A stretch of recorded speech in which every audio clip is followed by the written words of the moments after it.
Hi, my name is Mitchum Owen and I'm the producer of Postcards from Spain. In this episode, we're going to make bizcocho, which is a Spanish cake, and we're also going to hear from students who studied abroad in Spain and hear what they have to say about the cultural differences they noticed about Spain.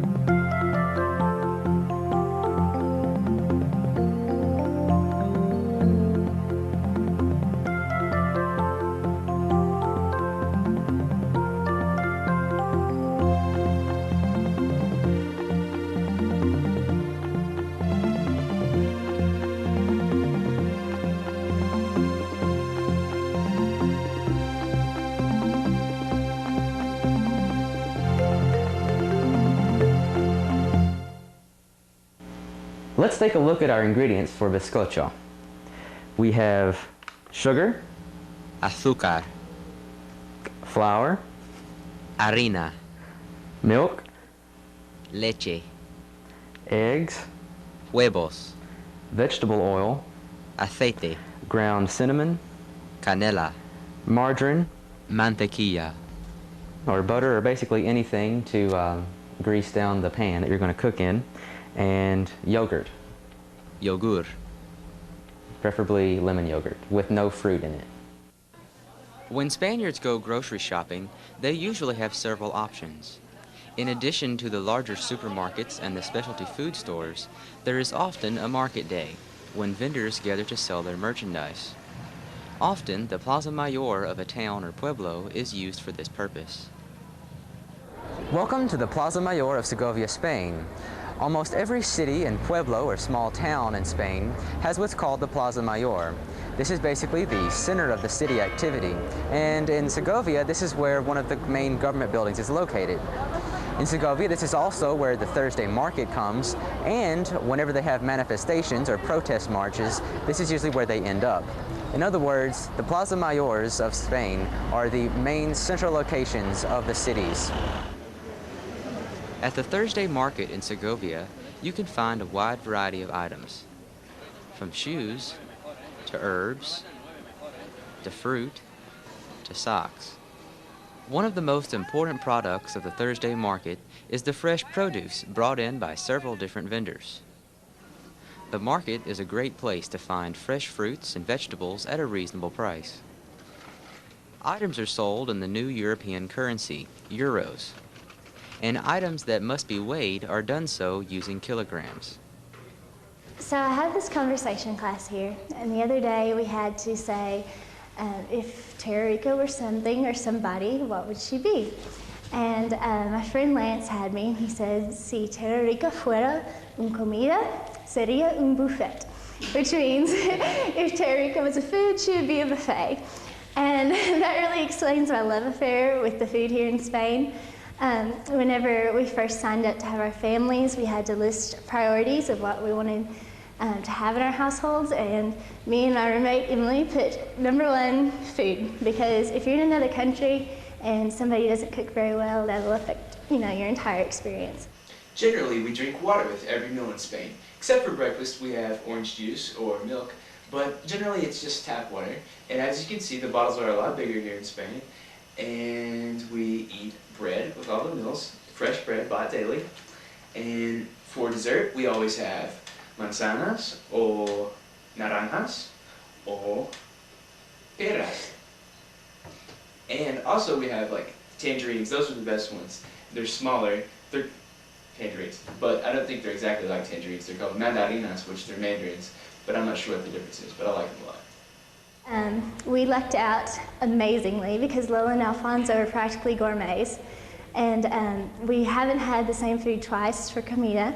We have an amazing variety, and it's so hard to explain what the food is like in Spain. Like before I came, everyone was like, well, they eat a lot of pork and they eat a lot of fish, but really there isn't a certain qualifying characteristic. Like it's not really spicy, but it's not bland, and they eat a lot of vegetables, yeah, but like no salads, and so it's just kind of something to get accustomed to. But they do eat some definitely weird things. At the bar Trace Space, we eat tapas all the time, and I've had pig skin and testicles and blood sausage, and let me think what else. What else have I had?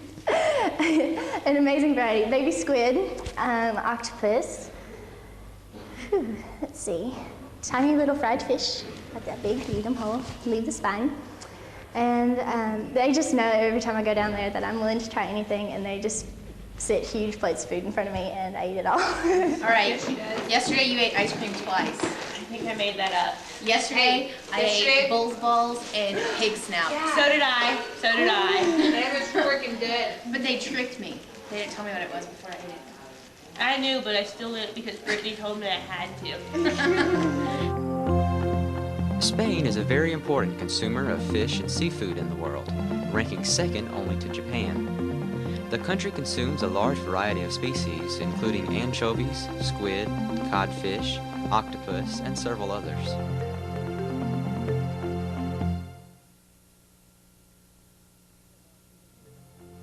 Okay, the first thing we're going to do is mix the eggs with the other ingredients.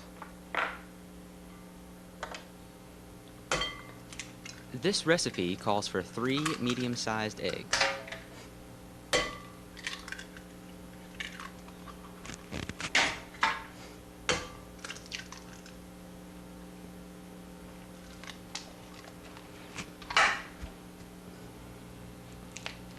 Mix this with 1 small container of lemon yogurt. Keep the container as you will be using it to measure the other ingredients. For this recipe, 1 unit will equal 1 full yogurt cup. Add 1 unit of vegetable oil.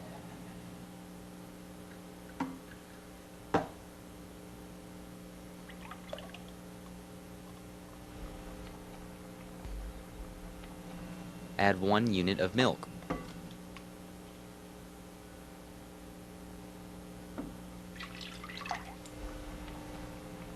Add to this 2 units of sugar.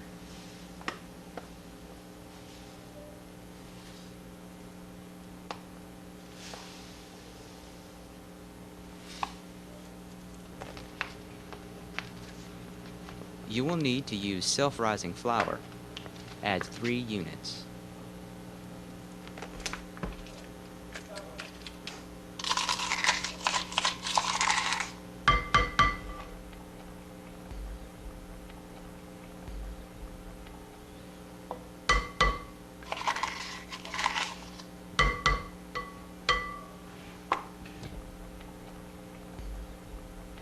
Mix these ingredients well.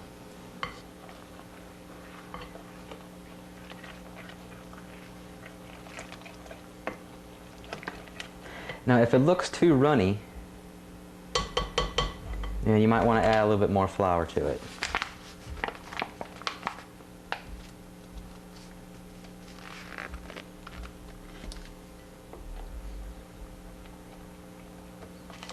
And now we're going to add our final ingredient, which is ground cinnamon. And you can just add this to your taste. You don't want to add too much.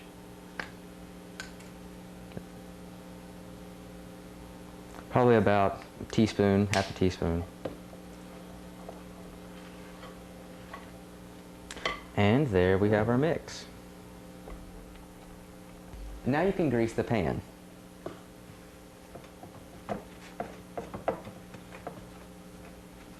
During this time, the oven needs to be preheating to 350 degrees. Fill the greased baking pan, leaving room for the cake to rise in the oven. Then just put it in the oven at 350 degrees. It will cook in about 25 minutes, but you should check it often. While we're waiting on that cake, let's take a look at what some of the students had to say about their experiences while studying abroad. Okay, so one of the differences that I've noticed while at my stay in Spain is that when you go to a bar or a cafe or a restaurant, you don't pay automatically, and they bring you your drink or you ordered or whatever, and then you go and sit down, and then if you want another one, you go back up there, and you have to go up there yourself and say, I'm ready to pay, like, yo quiero pagar, ahora, and then you have to pay. And so people must be really honest here, because otherwise they could totally just walk off without paying for anything ever. That's one thing I've noticed is different. As you can see, the light switches are different in Spain, and it takes a little getting used to because they're not normal flip switches like there are in the United States, and so you don't know where they're going to be. For instance, our bathroom switch is on the outside, and you don't know, or at first we didn't know what to do about the bathroom light. We had to ask, where is the light? So you just push them like this. They're big panels. They're actually better than the ones in the United States, I think, because you can just hit it. You don't have to worry about finding a little switch or whatever in the dark. Okay, so the first thing that you notice when you get to Spain, you get off the airplane, go to the Madrid airport, and it smells like smoke, because you can smoke everywhere in Spain, and everyone smokes. If you look over there, you get some 12-year-olds smoking in Spain, because everybody smokes. Actually, I think the first week I was here, I was sick because cigarette smoke all the time. My senor, just all the time in our house. It's everywhere. And it's a little rough on the lungs, but I don't know, it's a European thing, I guess. Compared to the United States, Spain's legal ages are somewhat inverted. You can smoke and drink at the age of 16, but you are not allowed to drive or vote until 18. On average, however, Spaniards start smoking at the age of 13. The Spanish government has recently given a proposal to address this problem by raising the smoking age from 16 to 18 and banning it in public places. Several regions have already enacted anti-smoking legislation. The Spanish bar scene here in Spain is somewhat different than the United States, more or less. It's as you can see, this bar is a lot cleaner and less skanky than the ones at home. And I mean, people come here not so much to drink alcohol as they do grab a quick cup of coffee, quick bite to eat. The Spaniards don't eat lunch till about 2:30, 3 o'clock in the afternoon, so there's a long stretch between breakfast and lunch. They get hungry, so they'll come into the bar, they'll get a cup of coffee and a small bite to eat. Something that surprised me very much here the first week is how either Spaniards are very much less concerned with food safety, or how Americans are overly concerned with food safety. Because like they make their own mayonnaise here and they just leave it out in a carton on the counter for overnight and not worry anything about it spoiled. You know, the fact that it's raw eggs doesn't really occur to them. The milk here is in cartons, and we've been told that because of the UHT it doesn't spoil, and they just set it out the night before so that we can have it for breakfast the next morning. Hola, I'm here with leche y zumo de naranja, which in Mexico is called jugo, but in Spain it's zumo, with the Castilian accent, zumo de naranja. And there's some differences in the box sizes, as you can see. In the United States it usually comes in huge gallons, and here it comes in little liters, and you can just leave it out sitting on the table because it's been processed at higher temperatures, so it doesn't spoil as fast as our milk. And when you buy it in the stores, it's just in this box. You don't have to pull it out of the refrigerator thing or whatever, and you can take it wherever and you can open it and then drink it there and then refrigerate it later or whatever. So usually when we eat breakfast, she has the boxes sitting on the table when it's room temperature, which doesn't really bother me, but it really bothers some people. And the taste of the milk it's a little bit different. I think I like it more. It's a little more flavorful, it's a little more robust, I guess you could say, than the milk in the United States. And 25 minutes later, we have bizcocho.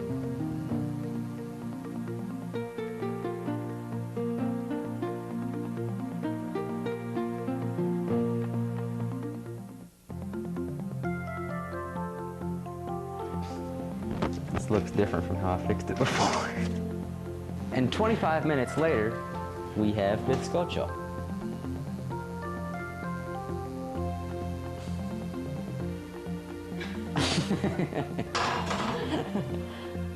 Yummy, yummy. Leave it in there and let it cook. Yeah. Sorry about that, y'all. About it not being cooked already.